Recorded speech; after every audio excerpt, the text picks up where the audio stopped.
Salut. Bon, là, je teste un peu un nouveau format. La lumière est très forte. Une nouvelle façon de dimensionner avec un autre objectif. J'espère qu'avec le son, ce sera bien. Vous me direz. Voilà, je teste un peu hein, parce que c'est le début de la chaîne. Alors aujourd'hui, je reviens avec un petit bilan de janvier, lecture de janvier, et avec un haul aussi des livres que j'ai pu acheter ce mois-ci.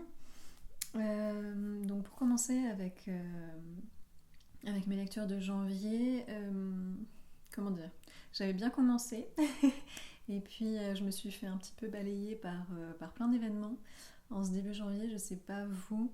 Alors là, je vais vous dire un truc, il y en a, ça va peut-être les faire quitter la chaîne ou quitter la vidéo, mais j'ai lu là sur Instagram, il y a une éruption solaire, il y a 15 jours, 3 semaines, et donc bon, voilà, il paraît pour ceux qui y croient que voilà, ça atteint nos humeurs, et voilà, à partir de ce moment-là, où effectivement, ce jour de l'éruption solaire, j'ai vécu un conflit assez puissant avec quelqu'un, bon, qui s'est solutionné, hein, je vous rassure. Mais depuis ça, j'ai l'impression que c'est la boule de neige et que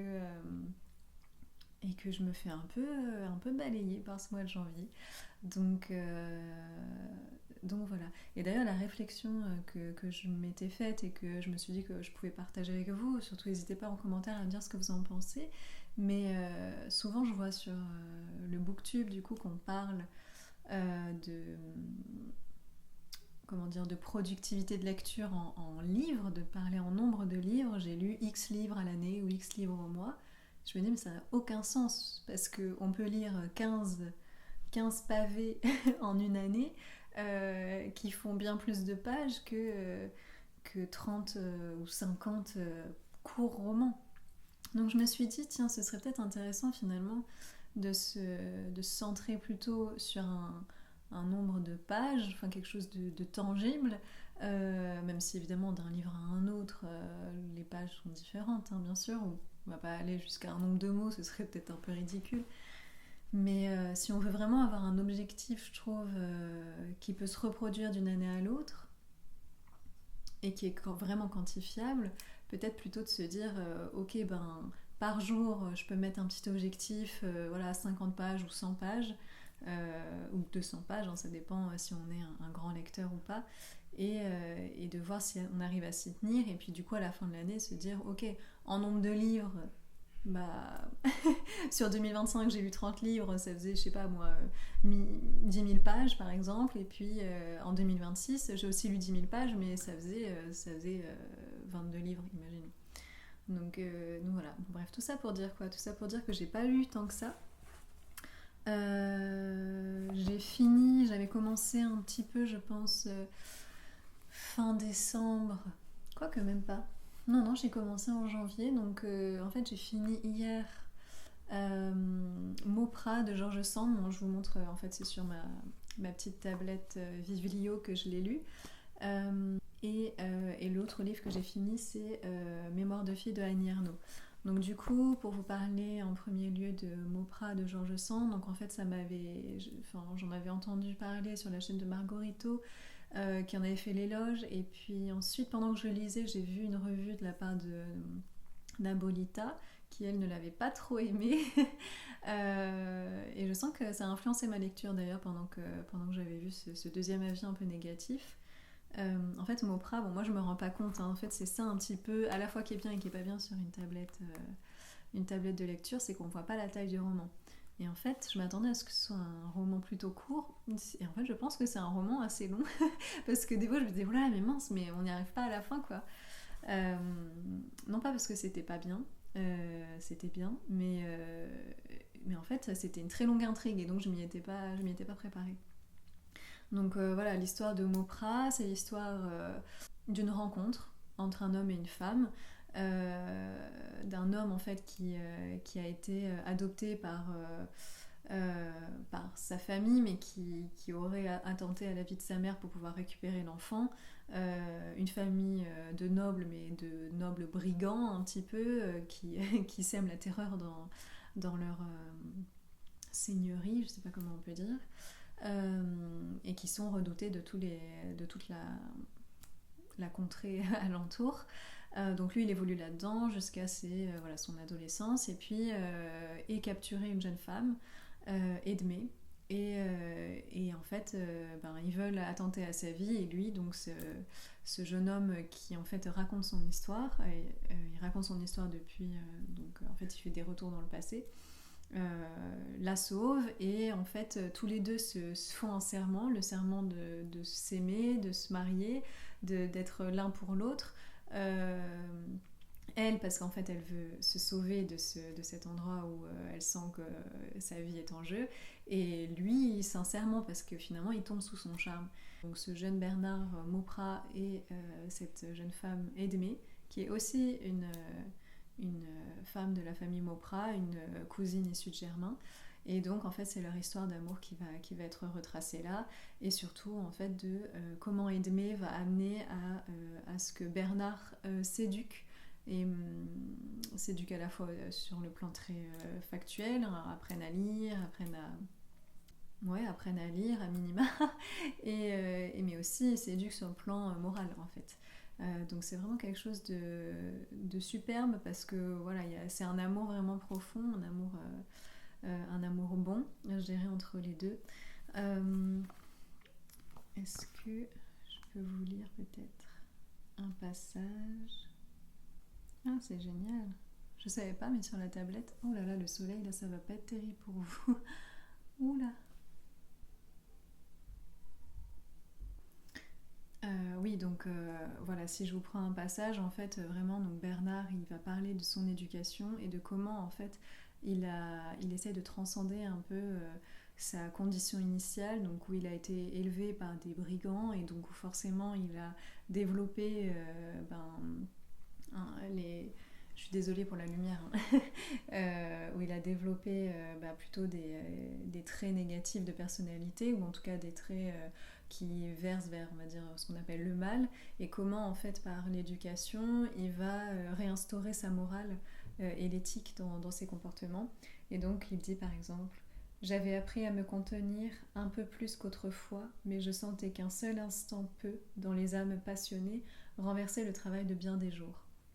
Donc ça, bon, moi je trouve ça superbe. Donc une autre. Voilà à quoi sert toute la science de la vertu, lui dis-je. Elle fait qu'on oublie d'être vertueux. Voilà, bon, en fait, George Sand, moi je trouve ça superbe. Je pense qu'il n'y a jamais eu autant de lumière dans cet appartement depuis des semaines, voire depuis cet été. Donc bon, bah voilà, il faudra faire avec ça, hein. Je vais pas tourner un autre moment parce que j'ai pas d'autre moment pour tourner. Mais voilà, bon, en tout cas, moi j'ai adoré Mauprat. J'ai trouvé des phrases vraiment comme celles que je vous ai lues, qui sont d'une pertinence incroyable. Je trouve que George Sand, elle a vraiment un don pour la psychologie des personnages. Vous voyez, en fait, tout semble très réel, chaque scène est, comment dire, est décrite avec un tel détail qu'on est plongé en fait à l'intérieur du roman, et on comprend vraiment les aspirations de chaque personnage pour avancer dans l'histoire. Franchement c'est superbe. Moi j'aime vraiment beaucoup George Sand, donc je le recommande chaudement. Donc Mauprat de George Sand, voilà, moi j'ai adoré. Ensuite, du coup, le deuxième roman que j'ai fini, c'est donc Mémoire de fille de Annie Ernaux. Moi, Annie Ernaux, j'aime beaucoup tout son travail, en particulier parce que j'avais lu, je suis désolée si je fais ça, on ne voit plus. J'avais lu L'écriture au couteau, donc un livre où elle parle en fait de son rapport à l'écriture, et en fait ça m'a permis vraiment de rentrer dans son œuvre. Et là, bon, vous voyez, je sais pas si vous voyez, mais j'ai en fait corné toutes les pages en haut et toutes les pages en bas. Donc pour vous dire à quel point ça me touche, hein, son écriture. C'est insupportable cette lumière. Enfin, c'est génial parce que moi j'ai du soleil, mais là pour l'image, mais j'ai pas de rideau, donc je peux rien faire en fait. Ce sera comme ça, hein. Vous m'en voudrez pas, vous l'écouterez en podcast et vous regarderez pas la vidéo si c'est pas agréable. Donc Mémoire de fille, donc elle parle en fait de quelques années qu'elle a vécues dans sa jeunesse. Et en particulier, en fait, je pense que c'est pour relater le passage de donc Annie Ernaux vierge, on va dire, à Annie Ernaux qui ne l'est plus. Et donc, en fait, voilà, comment on dit, presque oui, ce passage de l'adolescence asexuée à la femme sexuée et comment, en fait, ça s'est passé. Donc, bon, ça reste, voilà, on est dans les années 1958, hein, donc bon, le MeToo n'était pas encore là et on voit la violence masculine à l'égard des femmes et en fait l'acceptation totale des femmes de cette violence parce que je pense qu'à l'époque, certainement qu'elles n'avaient pas conscience de leur capacité à dire oui, à dire non, finalement... je trouve que c'est un texte qui vient vraiment donner un éclairage très particulier sur finalement cette culture du viol et cette sidération des femmes qui en fait des proies faciles davantage qu'elles pensent que c'est acceptable ce qu'elles vivent et les hommes en fait qui du coup comme ils ne sont jamais remis en cause n'arrivent peut-être même pas à conscientiser que ce qu'ils font c'est inhumain entre guillemets puisque les hommes, enfin et en tout cas l'homme avec qui du coup elle fait l'amour pour la première fois, enfin fait l'amour c'est même pas faire l'amour, ben la déshumanise complètement. Mais voilà, en fait finalement cette zone grise du consentement dont on entend beaucoup parler, je pense qu'elle est aussi liée au fait que homme comme femme, on est pris au piège de cette culture du viol et donc on n'est plus capable de la repérer. Et nous, avec notre œil maintenant post-MeToo, et évidemment quand c'est relaté comme c'est relaté là, on le voit directement que là il y a un souci hein, évidemment que voilà il y a une domination incroyable et une soumission aussi des femmes parce qu'en fait elle le vit pas du tout comme un moment traumatique de sa vie ce qui en fait davantage un moment douloureux à lire aussi. Mais je trouve que c'est très intéressant. Elle y parle aussi beaucoup de son rapport à l'écriture, parce qu'en fait, elle écrit sur elle-même qui est en train d'écrire. Donc moi, j'ai adoré. Il y a énormément de passages. Mais je les ai pas soulignés, donc voilà, je vous lis un petit passage pour vous donner un éclairage. Rien de plus réel en soi que cette photo datant de moins d'1 an. C'est pourtant l'irréalité de ce que je vois qui me stupéfie. L'irréalité du présent, de ce tableau familial champêtre, à côté de la réalité du passé, l'été 58 à S.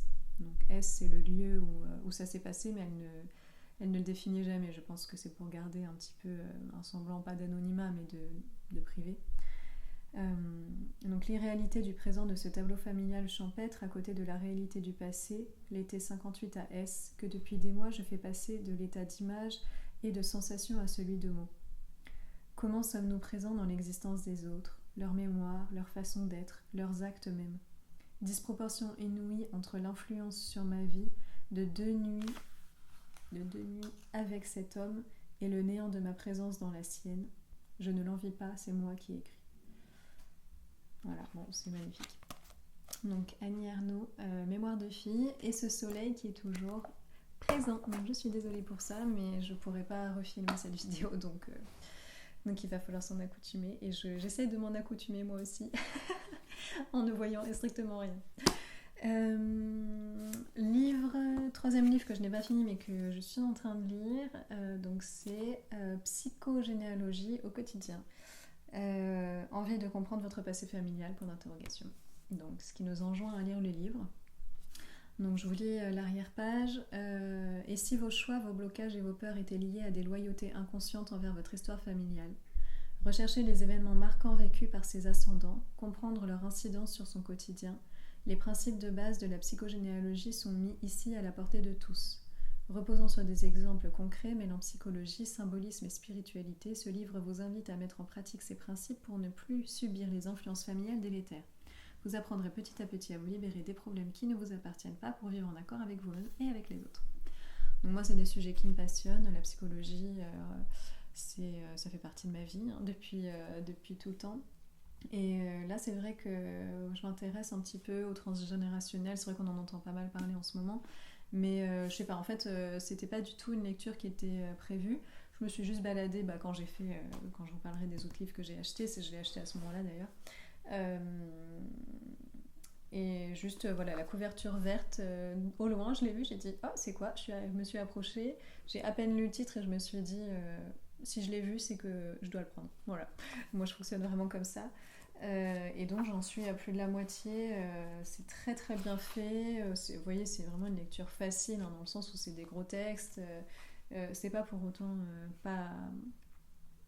Comment dire, vulgarisé à un point qui ne rend pas la lecture intéressante. Non, non, c'est très riche, c'est très intéressant et donc on apprend en fait à construire son arbre généalogique et à repérer en fait des points centraux dans l'existence de nos aïeux et qui peuvent se répercuter chez nous. C'est hyper intéressant. C'est aussi une lecture qui peut être un peu éprouvante quand on est un peu dans ces sujets-là de recherche identitaire ou en construction de soi-même. C'est ce que moi je fais depuis des années parce que ça m'intéresse. Mais même là, il y a des moments où vous voyez, ça vient réveiller des choses parce que forcément, vous lisez des choses, je sais pas, sur. Voilà, par exemple, ils disent il y a des familles à faillite, des familles à alcoolisme, des familles que sais-je, à Tanguy, je pourrais dire tout et n'importe quoi. Et donc forcément, quand vous lisez ça et que on vous donne des exemples, ben voilà, que ce soit dans la journée ou dans la nuit ou autre, et ben hop, ça vient réveiller des choses de l'inconscient. On se dit ah purée, mais il y a ça, il y a ça. Donc en fait, c'est une lecture qui vient réveiller beaucoup de choses. Bon, c'est aussi pour ça que je le lis. Hein. Donc voilà, moi vraiment, je trouve ça excellent. Encore faut-il s'intéresser à ces sujets. Mais voilà, je vous le conseille. Donc ça, ce sont pour l'instant mes lectures de janvier. Donc autant dire que c'est pas tant que ça si on veut se mettre un objectif en nombre de livres. Hein, c'est 2,5 par mois, donc ça ferait 12, 24 et 6. Ça ferait à peu près une trentaine de livres par an. Néanmoins, en nombre de pages, je sais pas combien ça fait. Mais bon, voilà, c'est vrai que j'aimerais accélérer un peu la cadence pour pouvoir lire plus parce que je me rends compte que je fais pas mal d'autres choses que de lire parfois, ce qui m'apporte rien en plus. Donc voilà, je vais essayer de réduire quelques activités que je fais, comme parfois regarder YouTube un peu trop ou regarder mon téléphone quand j'ai 5 minutes, mais de me concentrer à la lecture et de m'y dédier un peu plus, et même le soir peut-être de mettre un petit objectif, voilà, 50 pages minimum par jour, ça me semble peut-être atteignable. En fait, je me rends pas trop compte, mais je pense que oui. Ou 1 heure de lecture par jour, disons, tous les soirs. Voilà, donc maintenant on passe à la partie haul, et encore une fois ce soleil, je suis désolée, hein, je peux rien y faire. Et si je fais ça, la caméra de toute façon elle peut pas, si je me mets comme ça.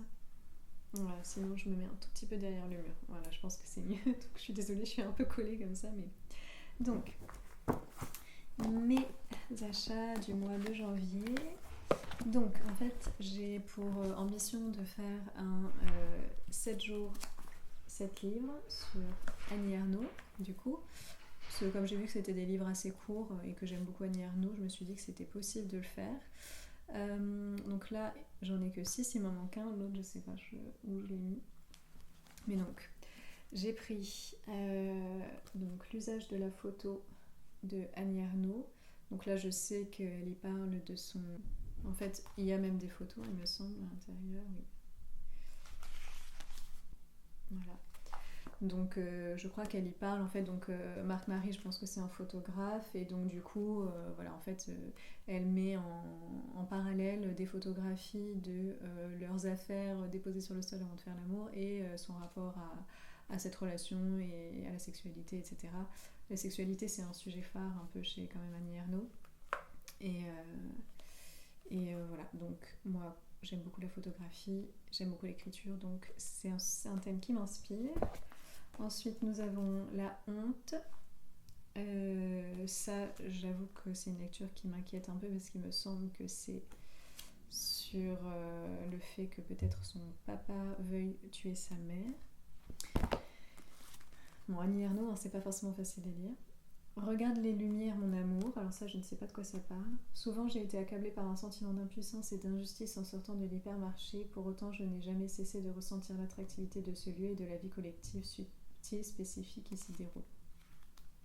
Voilà, bon, moi j'aime bien Annie Ernaux, hein, même si les sujets des fois semblent cons, enfin pas cons, excusez-moi du terme, ils semblent dénués d'intérêt. Le supermarché, bon, mais en fait la vie prend sens partout où on la regarde, donc c'est ça que j'aime bien chez Annie Ernaux. Ensuite, j'ai pris Ceux qui disent ou rien. J'ai vraiment pris au hasard. Il y en avait d'autres de Annie Ernaux que j'aurais pu prendre. Alors, histoire d'une adolescente comme les autres qui cherche à communiquer, à comprendre, mais rien dans le langage de ses parents, de l'étudiant qu'elle a rencontré, dans les mots des livres même, ne coïncide avec la réalité de ce qu'elle vit, et elle se trouve renvoyée à la solitude. Bah alors ça va sûrement beaucoup m'intéresser, parce que c'est pas facile des fois de trouver des gens avec qui on se sent proche au point de vivre les mêmes choses, et encore heureux, c'est aussi l'altérité, de rencontrer des gens qui sont différents de nous. Mais effectivement, il peut y avoir un sentiment de solitude aussi quand personne autour de nous ne vit comme nous on vit, avec notre intériorité. Donc ça doit être très intéressant. Hôtel Casanova, passion sensuelle, amour maternel heurté, vertige du transfuge, écriture révolution, hommage à Pierre Bourdieu. En 12 textes composés entre 84 et 2006, ce recueil est une invitation à découvrir l'écriture art d'Annie Ernaux et à s'initier pas à pas à ses thèmes les plus obsessionnels et fondateurs. Intéressant. Ensuite, nous avons L'autre fille. Alors là, il me semble que c'est pour parler de sa jeune sœur qui est décédée. Oui, c'est ça. Qui est décédée. Donc, c'est pour parler de l'autre fille, donc de sa sœur. Et l'autre que je n'ai pas là, qui est quelque part, mais je ne sais où, c'est Je ne suis pas sortie de ma nuit. J'ai commencé un tout petit peu à regarder ce que c'était. Et en fait, c'est pour parler de la maladie d'Alzheimer de sa maman. Donc voilà, je ferai dans quelques temps la vidéo 7 jours, 7 livres avec Annie Ernaux. Donc ça fait partie du haul. Et ensuite, j'ai pris 3 BD. Enfin 3, oui, BD. Donc j'ai pris, j'en ai entendu parler partout, Watership Down. Voilà, prix comics 2025, un récit d'exil et de survie, une histoire de dépassement de soi, un hymne à la solitude et au courage nécessaire face au changement. Vous voyez, j'ai même pas enlevé le blister autour, je vais l'enlever. Et je crois que les dessins sont vraiment magnifiques. Ah, je vous montre un peu. Je découvre en même temps que vous, du coup. J'ai un grand attachement à l'illustration et un grand attachement aux animaux. Donc souvent, vous allez sûrement me voir avec des livres qui traitent d'histoires avec des animaux. Et je trouve que c'est superbe, donc je vous en dirai plus quand je l'aurai lu. Ensuite, ça m'a plu parce que les couleurs étaient magnifiques. Donc je l'ai pris sans trop savoir. La peur de Maria S. Donc, dans ce livre viscéral et magnifique, Maria S. affronte ses propres peurs, celles qui l'ont accompagnée tout au long de sa vie, comme tant d'autres femmes. Ainsi, avec un langage incroyablement visuel et allégorique, l'anxiété, la manipulation, la précarité, le changement, la solitude, la folie, la maternité, la vieillesse et la mort défilent avec élégance, dans un livre qui mêle autofiction, références littéraires, poétiques et musicales. Et donc voilà, c'est un roman graphique, donc vous avez l'illustration, mais du vrai texte, c'est pas sous format BD. Ah voilà, je vous dirai ce que ça vaut. En tout cas, j'aime le style. Voilà. Hop. Et le dernier que j'ai acheté sur Jane Austen. Donc j'avais commencé Orgueil et Préjugés il y a peut-être 2 ans de ça. Je n'ai pas terminé. Je ne sais pas pourquoi je n'étais pas rentrée dedans. Donc voilà, une vie entre les pages. Donc je pense que c'est l'histoire de sa vie, absolument délicieux, charmant et drôle. Même les plus avertis des Janeistes apprendront quelque chose de nouveau, une façon magique de découvrir la vie et l'œuvre de Jane Austen. Donc voilà, je me dis que en fait, ce qui peut être très intéressant, c'est sachant que j'avais commencé à lire Orgueil et Préjugés et que je n'avais pas terminé, peut-être que en fait, cette lecture-là me permettra de vouloir me replonger de nouveau dans cette œuvre en ayant mieux compris la vie de l'autrice. Donc voilà, je vous montre peut-être les dessins à l'intérieur. Vous voyez, c'est un style, c'est marrant, très... C'est pas forcément des dessins que je peux dire que j'aime dans le sens où je trouve pas que ce soit foncièrement... alors attention, je vais dire beau, mais c'est pas ça, c'est que c'est pas très réaliste. Mais je trouve ça très doux comme composition, comme c'est naïf en fait, mais c'est très beau. Voilà, donc ces trois BD et les 6, 7 qui est là-bas, Annie Ernaux. Voilà, bon bah voilà pour ce premier bilan de janvier. Je ferai pas des bilans tous les mois, je pense pas, parce que ça, je sais pas, j'ai pas l'impression que ce soit ce vers quoi j'ai envie de me tourner forcément, mais peut-être plus faire des vidéos thématiques pour revenir sur mes lectures, parce que là au final vous voyez, j'ai l'impression que je n'ai pas vraiment le temps de revenir sur ce qui m'a vraiment plu, soit dans Mémoire de fille, soit dans Mopra. Donc ça m'ennuie un petit peu, mais donc voilà, j'espère que cette vidéo vous a plu, même s'il était peut-être un petit peu décousu, et surtout désolée pour la lumière. Voilà, bon, la météo, je peux rien y faire, hein. Donc voilà, je vous dis à bientôt et prenez soin de vous. Ciao.